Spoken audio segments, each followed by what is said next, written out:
President, Conference. We have had, as Louise said, similar Ofsted motions and amendments over the past 4 years.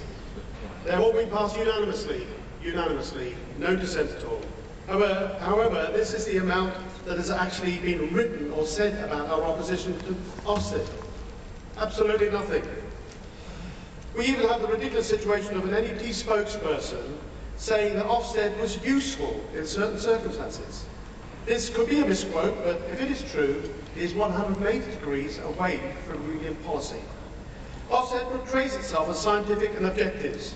Parents and local authorities assess schools by Ofsted reports as if they were some sort of witch report tested by objective means. Conference. Every school knows, especially schools that have been put into special measures, that Ofsted is arbitrary, petty and vindictive, based upon the whims of the moment or the personal prejudices of individual Ofsted inspectors. At my daughter's school, her, in our eyes, brilliant teacher, was called to the head's office after an Ofsted observation of his lesson. The inspector had said to the head, "I'm surprised you allow this sort of thing." Her teacher was totally bemused. He thought it was a good lesson, with the children moving about the room, doing investigative work in pairs. In fact, when he looked back at the work again, he thought it was some of the best work the class had ever done. Knowing that the teacher was being inspected, all the children had tried really hard. But, and this was his downfall, he had not had a 3-part lesson. He had not informed the children about their current and target levels. It was deemed an unsatisfactory lesson. The school was put into special measures when previous Ofsted reports had said that it was a good school with many good qualities, and despite having the best results ever.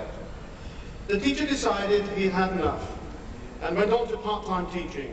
The head, in our eyes an excellent head, was forcibly retired. What a waste.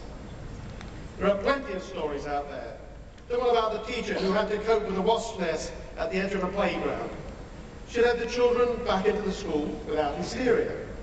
She was criticised because she, quote, had not used this opportunity to discuss the wonder and awe of nature with the children. Another school was criticised for not using the Oxford reading tree exclusively. Also, one of the inspectors was shocked to find that a Year 5 boy did not know the meanings of fawn and pasture. This was in the report. The school was put into special measures. Conference. This is total rubbish and makes idiots of us all. Some say that the light touch Ofsted is better. Only 2 days long with 2 days notice. In my opinion, it is worse. Instead of having an Ofsted every 5 years or so, we have an in-house Ofsted every day of the week. The effect of having the latest Ofsted criteria fed into the self-evaluation form means that it is now the management of the school that implements Ofsted every day of the year. When the inspection arrives, the Ofsted team have already made up their minds about their judgment. It is based upon crude exam and test results with a smattering of prejudices.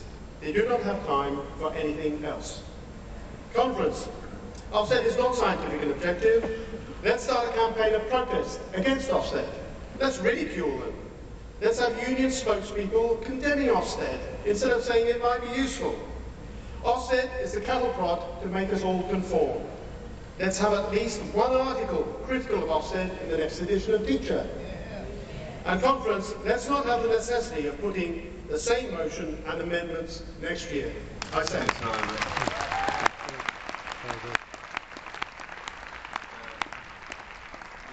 Seconded the question.